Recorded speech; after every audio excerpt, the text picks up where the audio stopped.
Mhm. AI will be able to do that for you. It's going to cut that time down to enable you to do the sort of like then the infrastructure piece.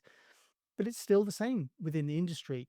But if you go to sort of like you go to the big conferences and you speak to people and you say to them, if you're in a room full of people, 100 people, for example, how many of you are using AI?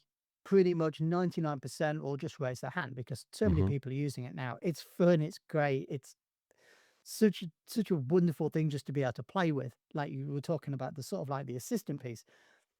Then ask people how many are using this in your companies.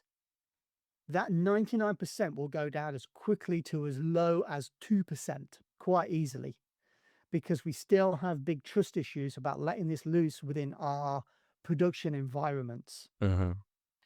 Again, I'm going to go back to the network automation piece where the biggest question I got asked on DevNet was back in the day was how do we convince our leadership to let us do automation?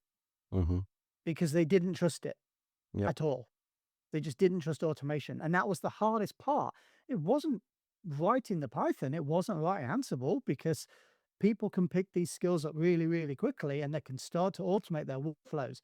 It was convincing their leaders, their managers, their organization that, you know, to quote the Mandalorian, this is the way. Mhm. This is the way that we go forward. And some companies were doing that, but like the large enterprise companies just wouldn't. They weren't interested. That was the hardest sell. And it's the same thing now with AI. People are building a lot more with it. Are people putting this into production?